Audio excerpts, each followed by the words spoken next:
성경강론 1권요. 368페이지. 출애굽기 1장부터 살펴보도록 그렇게 하겠습니다. 자, 거기 보시면 출애굽기 1장에서부터 10장까지 이 제목이 나와 있죠.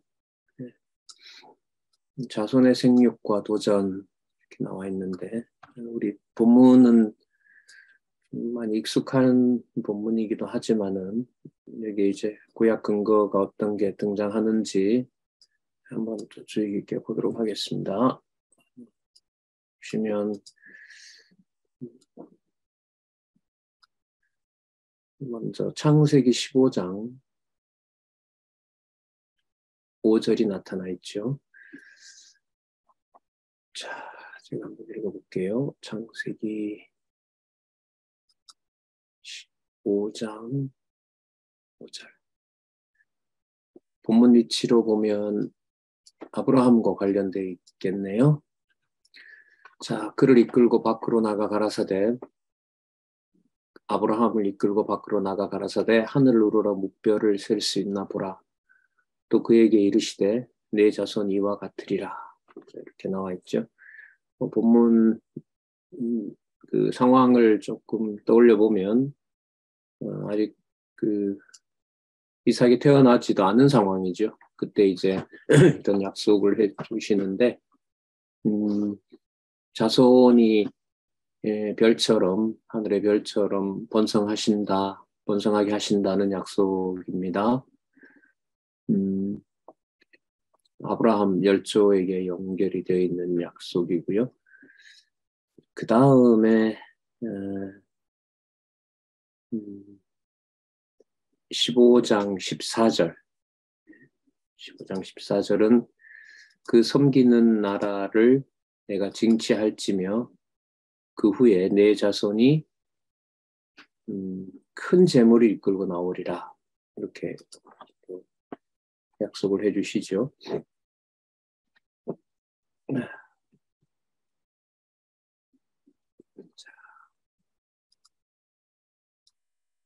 여기 보시면은 이 논리적인 연결은 이제 읽는 독자들이 해가야 되는데, 섬기는 나라를 하나님께서 징계하신다는 내용입니다. 그러니까 자손 번창과 뭐가 연결이 되어 있냐 하면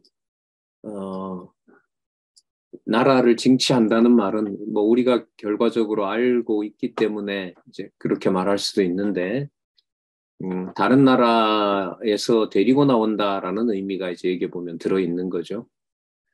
애굽에서 이제 데리고 나오는데 하나님께서 징치하신다고 얘기하세요. 그죠? 내가 징치한다 그럽니다. 너희들이 뭐 싸워 이긴다 이런 의미가 아니고 내가 친다 이 말입니다. 그리고 큰 재물을 가지고 온다는 약속까지 해주세요. 그러니까 번성과 풍요를 모두 다 이제 번역을 해주시는 겁니다. 이 사건이 우리가 알고 있는 자손의 생육과 도전인 출애굽기 앞부분이에요. 출애굽기 이러면 우리가 자손 언약 성취 섭리하고 연결은 우리가 잘 시킬 수가 있는데, 이제 이 공부를 통해서 우리가 좀 더 깊게 이제 심화할 수 있는 것은 창세기 15장 14절이 연결이 되는구나.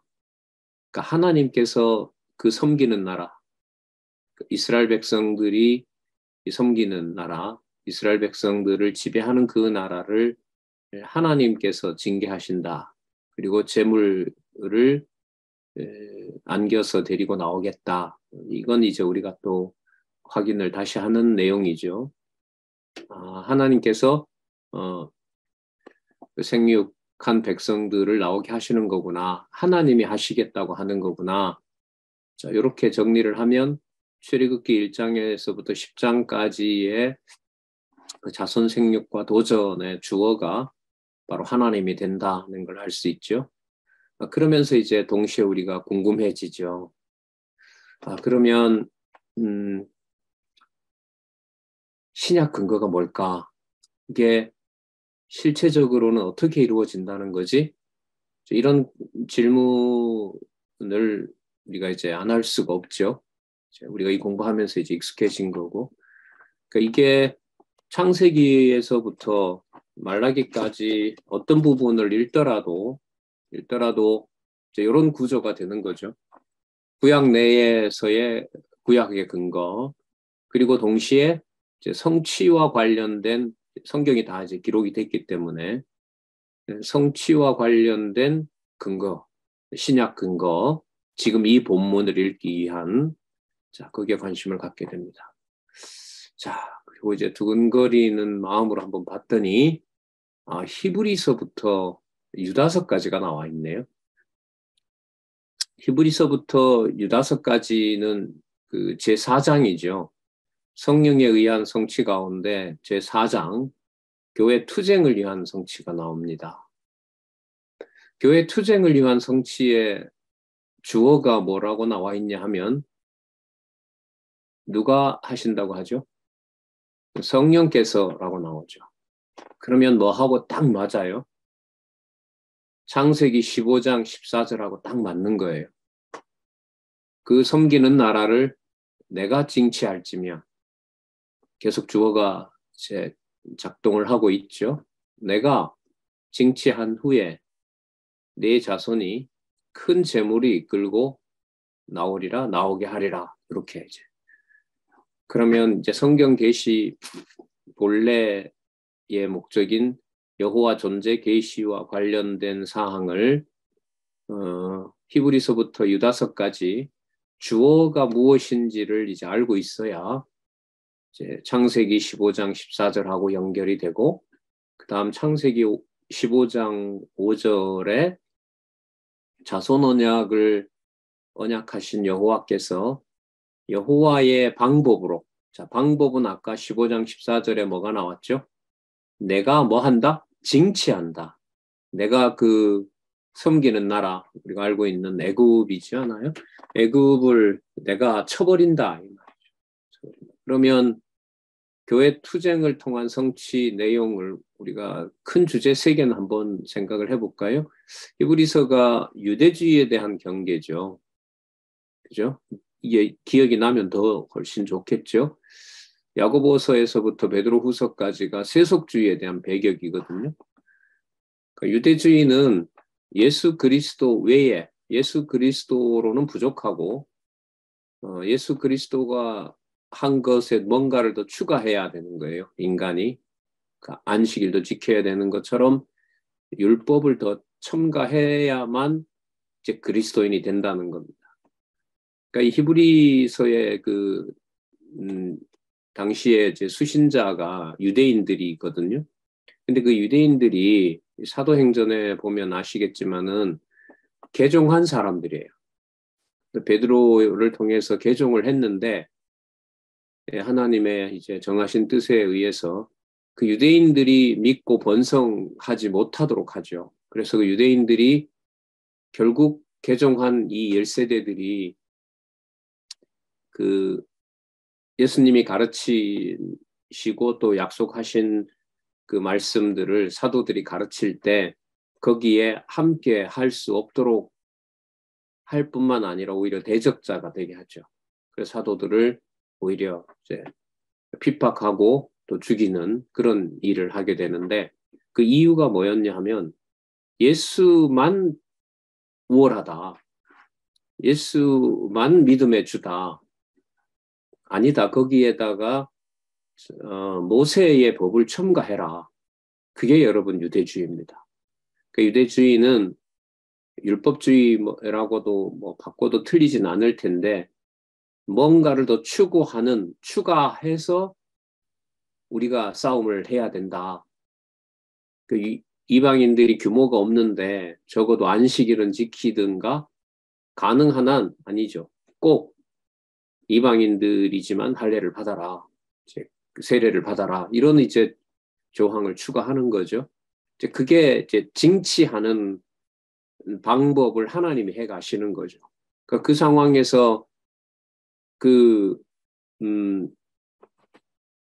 만약에 하나님께서 잡아주지 아니하시면 이제 바로에 붙잡혀서 애굽에서 나올 수가 없게 되는 거죠. 그러면 유대주의하고 관계가 되죠. 모세가 하는 것으로는 좀 부족해. 그러니까 우리가 전략도 짜고 좋은 무기도 구해서 우리가 뭔가를 좀 추가해 주는 게, 우리가 뭔가를 좀 더 해주는 것이 모세가 출애굽하는 데 도움이 될 거야. 그럼 그게 뭐냐 하면 유대주의예요. 저 성도님이 저러는데 내가 뭔가를 좀 도와주면 이분이 참 잘할 것 같아. 이건 여러분 선의에서 하나님께서 인도하시면 합력이 되는 거지만, 그러니까 모세의 말을 잘 따르게 되면 그게 합력이 되지만, 자기들의 의의를 통해서 모세가 하는, 하나님이 해가시는 일에 내가 뭔가 보태려고 한다면은 그건 자기 의의가 되는 거죠. 물론 우리는 그 선택을 성경신학에서는 우리가 할 수 없다고 우리는 확신하고 있는 거죠. 그러니까 바로 그게 유대주의입니다. 그럼 세속주의는 뭐냐면 출애굽과 관련을 시키면 바로도 지팡이를 뱀을 만들고, 처음에 한두 가지 표적은 바로도 행하잖아요. 바로의 신하들을 데리고. 자, 그러니까 세상에도 얼마든지 이러한 일들을 할 수 있다. 그러니까 모세만 하는 게 아니고, 모세가 믿는 여호와만 하는 게 아니라 세상에 다른 도움을 받을 수도 있다. 이게 여러분 세속주의죠. 그래서 결국 적그리스도에 대한 배척이잖아요. 요한 1서부터 유다서까지. 그 적그리스도는 교회 밖에 있나요? 교회 안에 있나요? 교회 안에 있고 성령께서 주어가 되지 않으면 이제 여러분들과 제가 가정교회를 해치는 뭐가 되죠? 네, 적그리스도가 됩니다. 뭐 그렇게까지 생각할 건 없죠. 그래도 공부를 많이 한 우리가 무슨 가정교회를 해치는 적그리스도가 되겠어요. 그죠? 그건 좀 너무 심한 비유인 것 같고. 동의하세요? 적그리스도의 1번지가 가장 가까이 있는 지체와 혈육으로 준 가족을 해치는, 가정교회를 해치는 적그리스도 노릇을 저희들도 하는 게 맞나요? 기운이 빠지죠. 사실 이런 걸 교사 안내를 하시는 이제 선생님들 같으면 아마 주일날 교회 가는 일로 한바탕 했을 때 교회 가서 앉아있기 참 힘들 거예요. 그죠? 참 저는 뭐 숱하게 그런 경험들을 많이 했는데, 요즘은 아예 그러니까 주말 오면 아예 안 보려고 하죠. 가족을 사랑해서가 아니라 이제 악성을 좀 숨기려고, 적그리스도 짓을 안 하려고 일부러 회피를 하는 거죠. 자, 그렇습니다. 좀 이 내용이 자손의 생육과 도전에서 오직 하나님께서 해주셔야 되고, 그 방법도 누가 마련하신다? 하나님이 하신다라는 걸 히브리서에서부터 유다서까지 적그리스도가 된다. 그 모세가 하는 일이 좀 부족해 보여서 이거는 모세가 잘못하고 있는 거니까 이런 방법은 누가 봐도 100% 공감하는 내용이야, 전략이야 라고 모세에게 건네는 것이, 모세에게 제안을 하는 것이, 그게 하나님을 정면으로 대적하는 경우가 된다는 말씀이 지금 히브리서와 유다서를 여기에 가져온 것과 관계가 돼요. 아까 누가 징치한다고 했냐면 하나님이 하신다고 했잖아요. 그러니까 하나님이 징치하시는데, 하나님이 그 출애굽을 시키는데, 또 도전하게 해서 출애굽을 시키는데, 그것이 전적으로 하나님이 하신다라는 것을 실체적으로 교회가 투쟁할 때, 도전할 때, 투쟁할 때, 그러면 이 교회 투쟁이 여기 들어온 이유가 저기 자손 생육과 무슨 개념 때문에 그럴까요? 도전 때문에 그런 거죠. 그죠? 도전이라는 개념이 있기 때문에 히브리서와 유다서가 들어오는 겁니다. 그럼 심화 세미나에서 성경 본문을 더 열심히 보고 이제 공부를 좀 더 하고 싶은 욕심이 이제 어디에서 어떤 경우냐 하면 저 도전을 보고 히브리서와 유다서를 가지고 여호와께서 정말로 약속한 대로 당신의 방법대로 이루신다. 그걸 이 강론집이 소개하고 있기 때문에 그 공부의 방법과 그 깊이를 알기 위해서 우리가 이 시간을 마련하는 거예요. 이거는 이제 각자 공부하시면서 여기에 관심을 가지고 공부를 해 가시면 좋겠습니다. 아직 뭐 너무 중요한 딱 그 구조죠. 약속대로 한다. 그런데 내가 약속한다. 내가 성취할 것이다. 내가 쟁취한다. 내 방법으로 한다. 그리고 큰 재물이 이끌고 나온다. 그러니까 백성들이 뭐 약탈하고 뭐 이런 게 아니라 내가 다 하겠다라는 약속을 여기서 확인할 수가 있죠. 자, 그러면 우리 1장과 2장에 나타난 자손의 생육과 시련을 한번 볼까요? 아까 징치한다고 하셨으니까 자손이 생육한다는 건 약속대로 되는 거고, 그 다음에 시련 가운데서 자손이 생육하게 하신다는 약속이 나와 있거든요. 근거가 창세기 15장 13절이죠. 읽어보시면 제가 한번 읽어볼까요? 여호와께서 아브라함에게 이르시되 너는 정령이 알라. 내 자손이 이방에서 객이 되어 그들을 섬기겠고 그들은 400년 동안 내 자손을 괴롭게 하리니 이렇게 나오잖아요. 그러니까 객이 되어 400년이나 종살이 한다는 거예요. 그러면 이게 객이 돼서 400년 종살이 하는 것은 자손을 생육시키는 하나님이 준비해 놓은 방법이죠. 그죠? 이걸 이제 우리는 주권성이라고 부르는 거예요. 자, 그 다음에 내 자손을 괴롭게 한다. 그 괴롭힘을 당해야 됩니다. 괴롭힘을 당해야 돼요. 누가 언약하신 거냐면 하나님께서 언약하신 거예요. 시련을 겪으면서 괴롭힘을 당하면서 하나님의 자손이 생육하게 됩니다.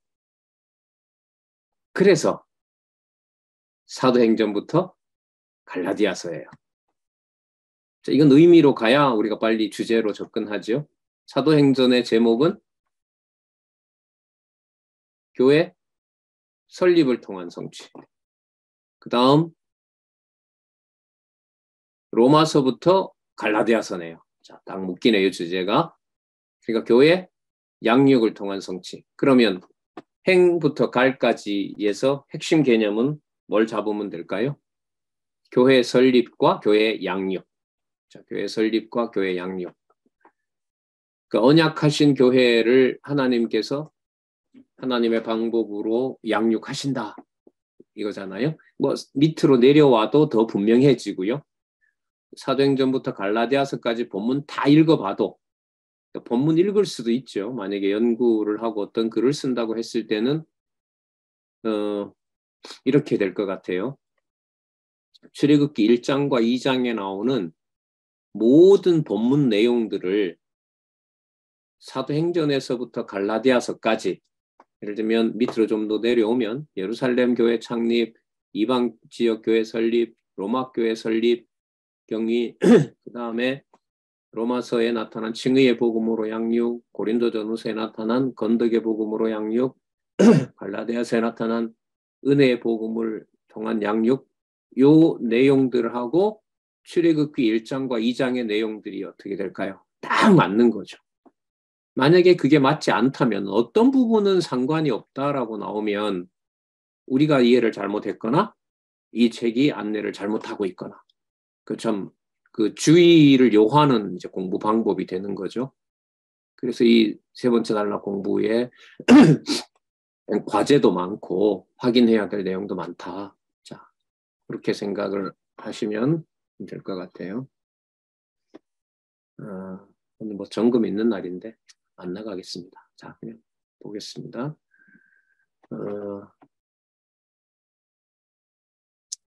사도행전부터 갈라디아서. 그러면 기억이 우리가 날 겁니다. 교회 설립을 예루살렘에서부터 로마 교회까지 갈 때 가는 과정을 보면 순탄하게 합니까? 진짜 그야말로 시련이 따릅니까? 시련이 따르죠. 그대로 우리가 이해할 수가 있죠.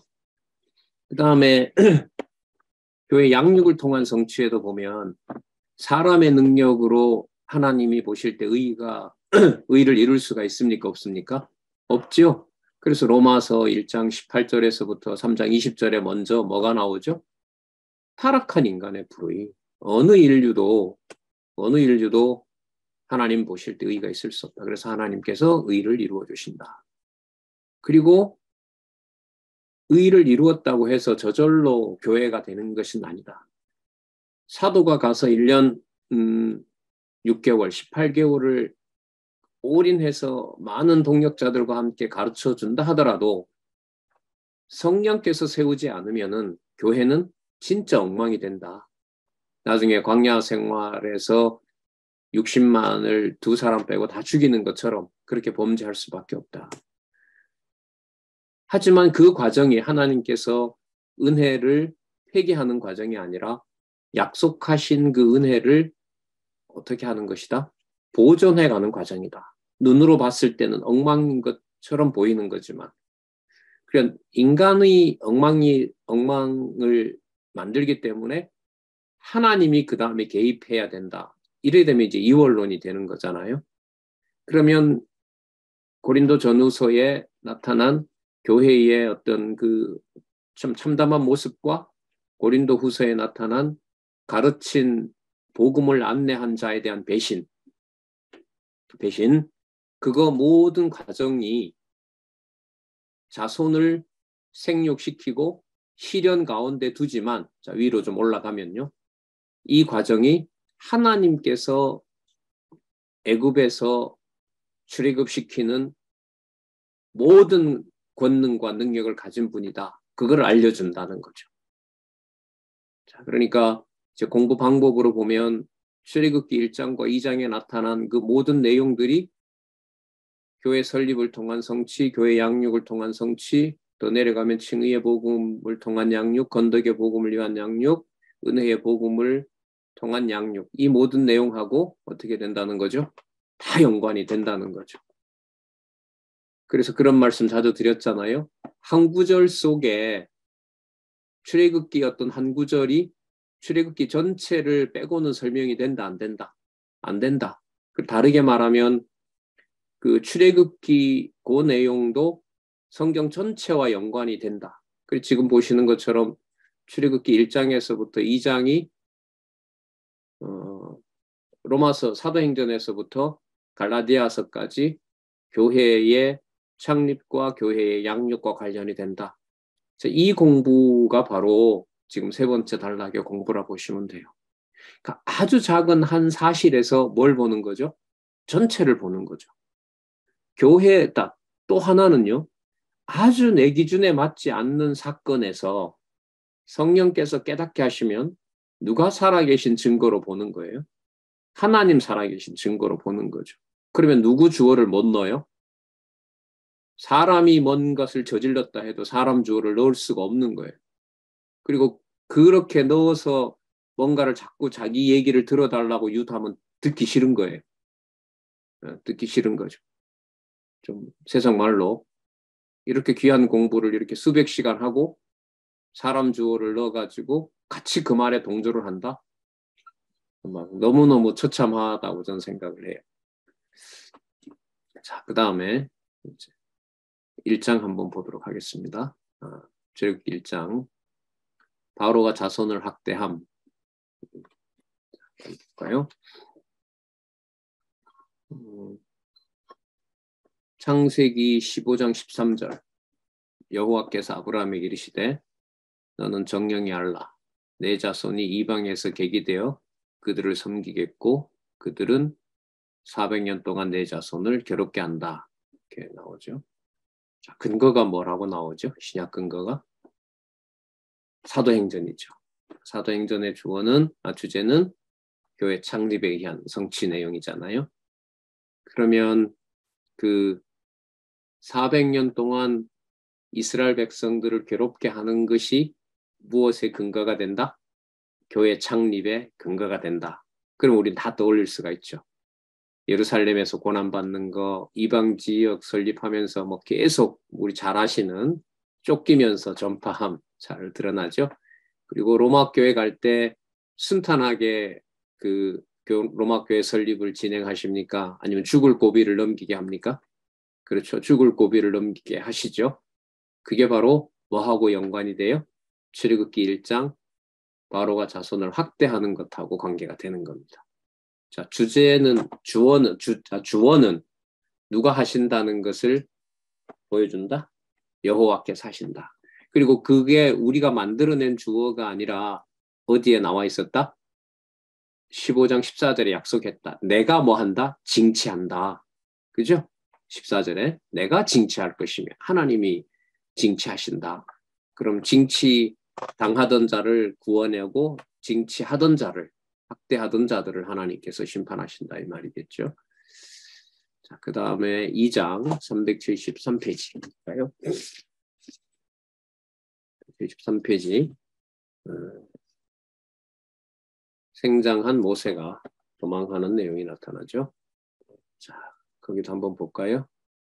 창세기 15장 13절. 여기도 아까 읽었던 구절이고 생장한 모세가 도망합니다. 버려지고요. 버려진 모세가 이제 구출되는 내용이 나오고 그리고 도망쳐서 광야로 가는 내용이 바로 2장 내용이거든요.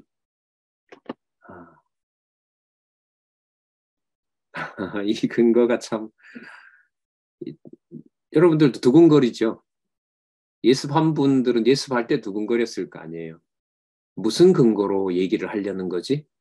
어떻게 여호와 중심으로 근거를 잡지? 근데 마가복음 6장에서부터 10장을 소개를 해요. 이 방송 주관하시는 장로님이 저자가 쓴 글의 마무리나 모든 강의는 가능한 한 저자가 마무리해야 됩니다. 하셔야 됩니다. 그렇게 아주 강하게 주장을 하시는데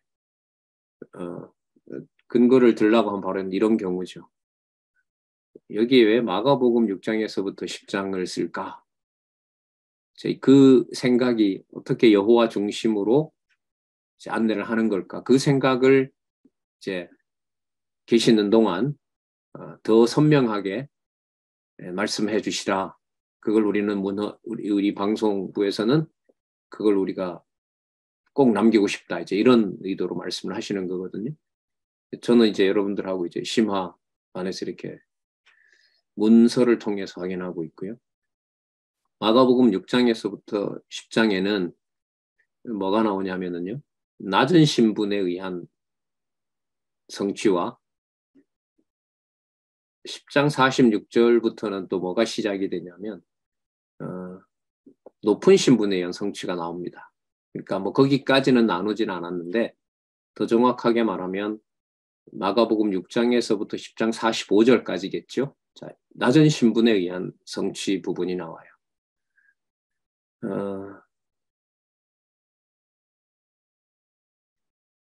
마지막 아담 메시아가 버림받고 고난당하실 것에 대한 예표로서 모형과 그림자라는데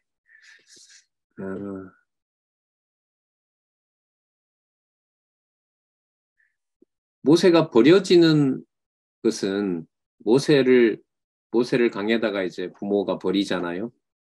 그럼 그게 하나님께서 예수님을 이 땅에다가 버린 것하고 연상이 되세요? 이 질문을 왜 드리냐 하면 이게 연상이 되면은요. 우리가 실제 생활에서 신앙생활을 해갈 때 물론 이제 성령께서 말씀을 깨닫게 하시면서 이제 하게 하시겠죠. 사건을 통해 하나님의 살아계신 것을 증거한다는 말은 결국 배운 말씀이 기억나는 거거든요. 성령께서 말씀이 기억나게 하시는 거니까. 근데 지금 모세를 그 나일강에 버리는 그것이 하나님께서 당신의 아들을 이 땅에다가 버리는 것하고 연관이 딱 되어야 거기서 뭐 참 잔인하다, 이거는 있을 수 없는 일이다, 이런 방법은 누가 이해하겠느냐, 이렇게 가버리면 이제 이게 이해가 되질 않아요. 그래서 이 성경 강론집의 아주 그 냉정하고 무서운 해석이 뭐냐 하면, 성경적 근거를 들면 들수록 사람들이 예측하고 사람들이 공감할 수 있는 그러한 정서를 어떻게 할까요? 남겨둘까요? 점점 깨끗하게 지울까요? 깨끗하게 지워요. 그래야 누구 주어만 부각이 되죠. 여호와 주어가 부각이 되는 거예요. 그러니까 모세의 부모는 애가 타서 애를 버렸겠지만, 하나님은 당신의 아들을, 하나님이 울었다 그러면 좀 그렇네요. 그죠? 하나님이 울었다는 말은 좀 그렇고, 하나님께서 당신의 아들을 이 땅에 버린 거잖아요. 죄 아래 버린 거란 말이죠. 그리고 버려놓고 보호한다라는 측면보다가는, 그 육의 몸을 입은 아들이 아버지의 뜻을 철저하게, 어느 누구도 감당할 수 없는 그 시련을 겪으면서 낮은 신분이 되도록 하신단 말이죠. 근데 그 과정이 아들의 메시아 지위를 높여주는 걸까요? 아니면 그냥 막연히 고생을 시키고 그냥 낮아지게 하는, 어떤 낮게 하겠다는 그것만의 목적이 있을까요? 아니면 낮아지는 그 현장에서 오직 아버지가 정하신 대로 이루시는 것을 아들로서 철저하게 완성하도록 하실까요? 세 번째라고 생각을 해요.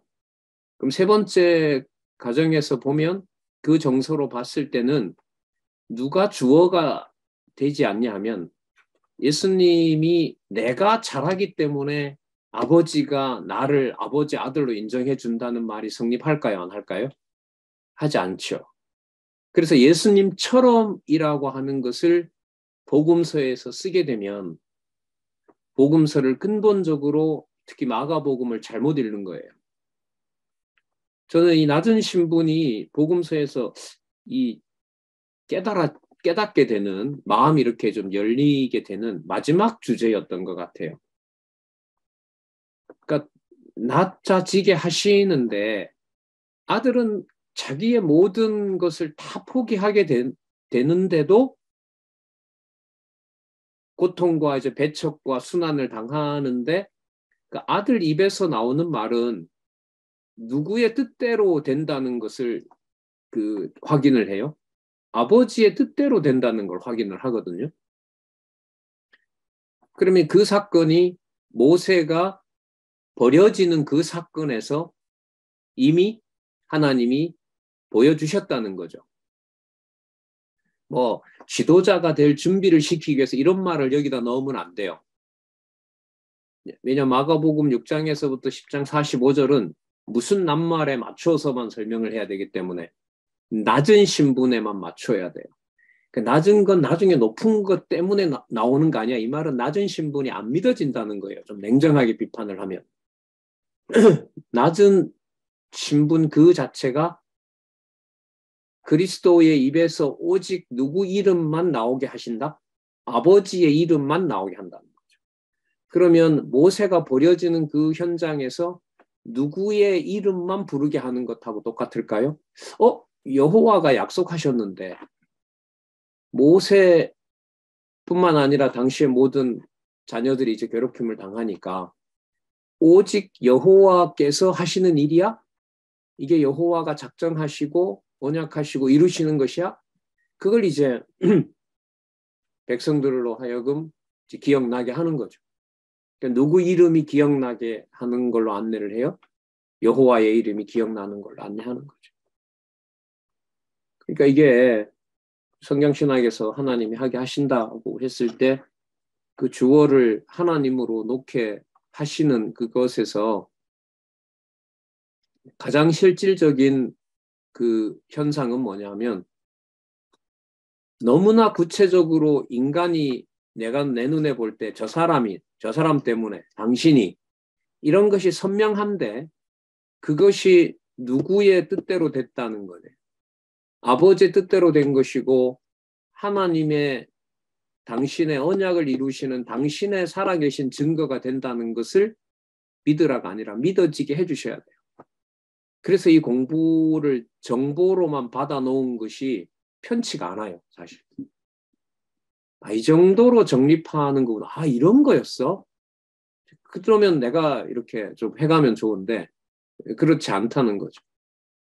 그래서 말씀의 권위가 넘어지게 하고 또 세우기도 한다.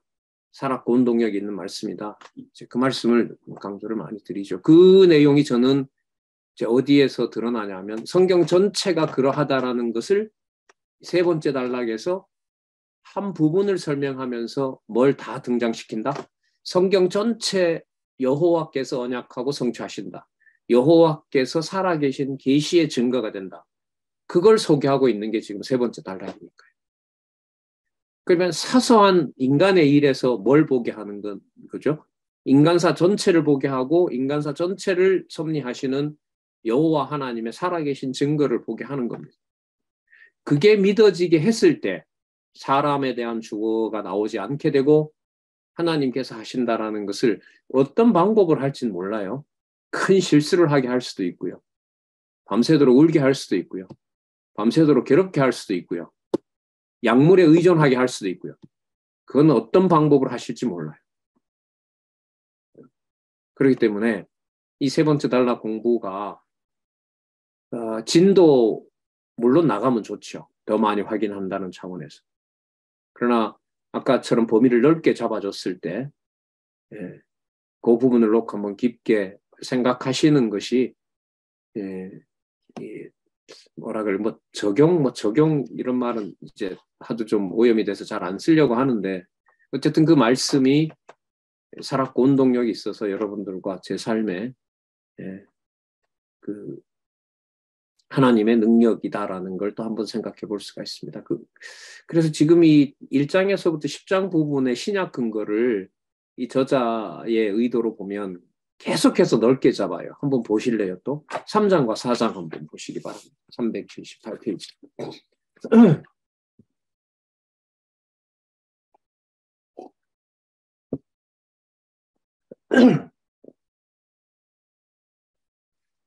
창세기 15장 14절. 그 섬기는 나라를 내가 징치할지며 그 후에 내 자손이 큰 재물을 이끌고 나오리라. 이렇게 축복을 받도록 해서 나오게 한다. 이렇게 나와 있는데 이는 마지막 아담 메시아에 의해 세워진 지상교회가 비진리에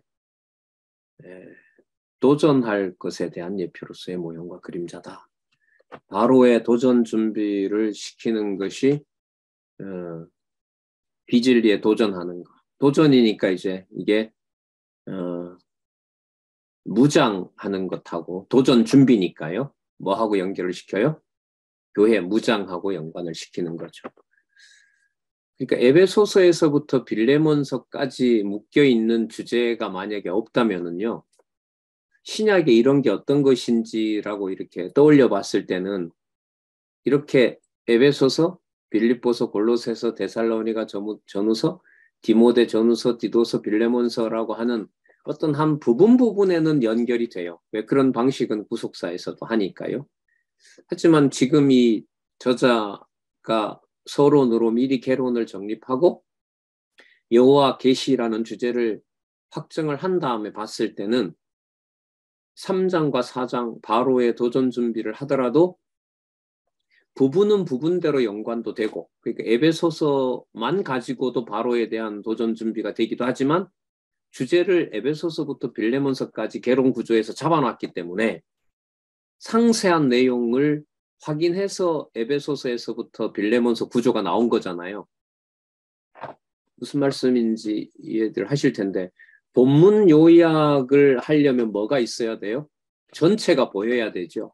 전체가 보이면 보일수록 본문 요약은 어느 한 부분만 골라 뽑을까요? 전체를 하나로 묶어갈까요? 전체를 하나로 묶어가는 거죠.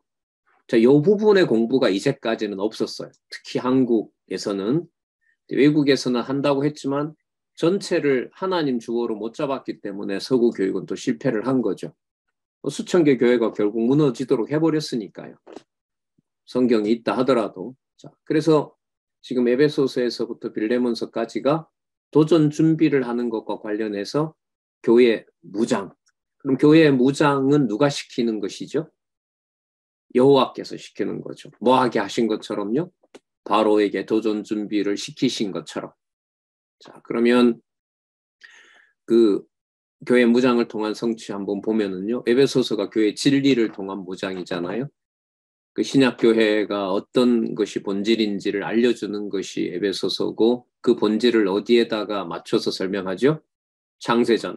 맞죠? 1장 3절 창세전에 맞추어서 교회 진리를 설명을 하고 6장에 가면 여러분들 기억나실 거예요. 전신갑주를 입으라는 말씀 나오죠? 그게 뭐가 맞죠? 무장이 맞네요. 그러면 누가 무장을 시키시는 거죠?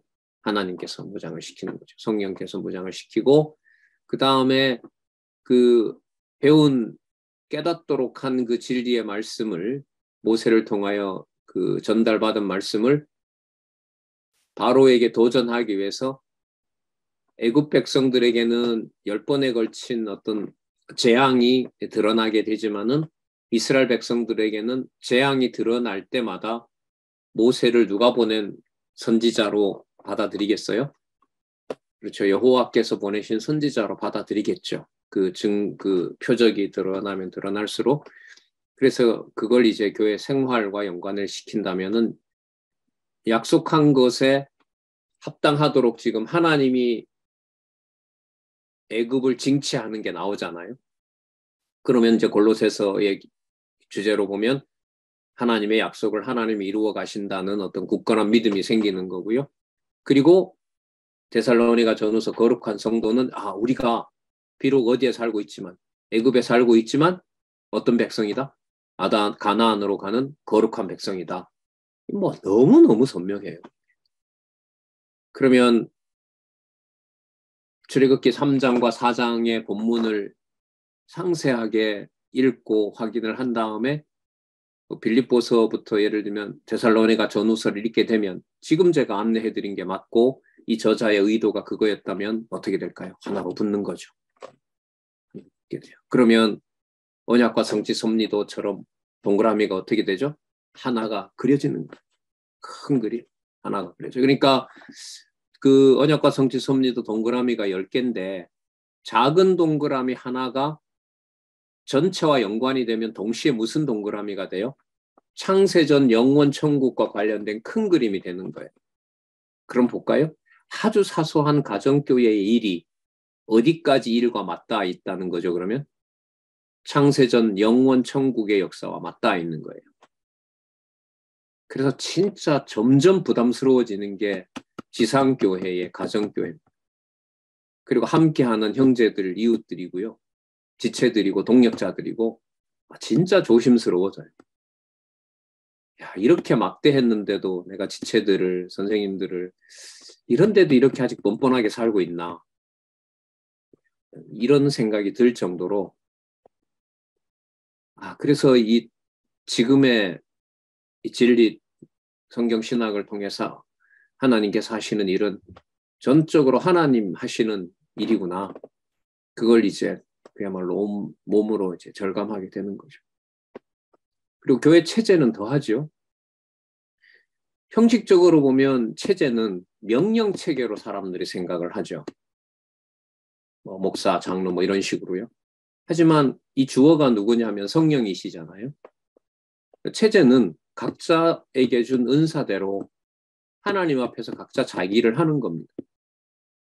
레위 지파는 레위 지파대로, 뭐 다른 지파는 다른 지파대로 그렇게 이제 파악된 지파들이 나올 때 그렇게 이제 대열을 정비하면서 뭐 나올 때는 뭐 어떻게 나왔는지는 모르겠지만 어쨌든 모세의 명령을 따라서 모세의 안내를 따라서 이제 출애굽하는 준비를 하나님이 하시는 거죠.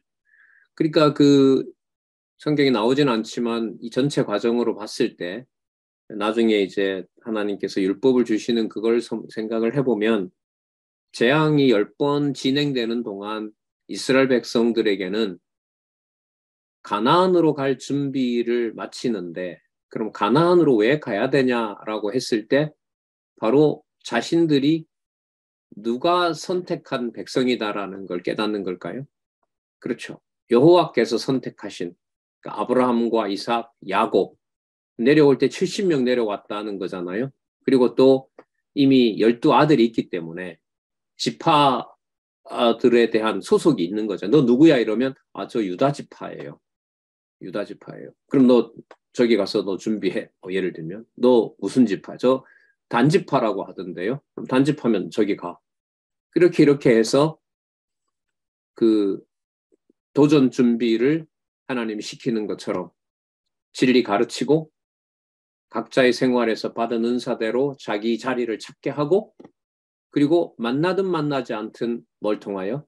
체제를 통해서 무장시키는 것하고 정확하게 일치합니다.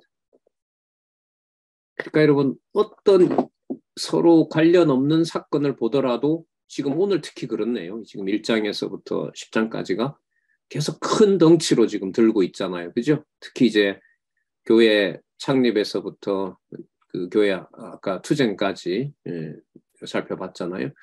그 구성 방식이, 연결하는 방식이 특히 더 그렇다는 걸 확인할 수가 있습니다. 교회 투쟁까지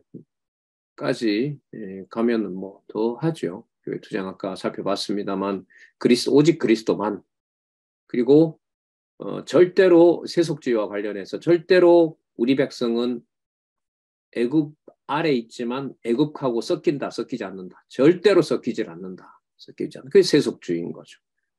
그 다음에 여기서 가나안을 가는 것에 반대하고 가나안으로 지금 이 상황에 이렇게 털을 잘 잡고 수백 년을 살고 있는데 모세가 와서 이렇게 말하는 것은 모세의 어떤 의도가 있는 것이다. 이 얼마나 좋은 땅을 두고 우리가 어디로 간단 말이냐라고 한다면 그게 바로 뭐가 돼요?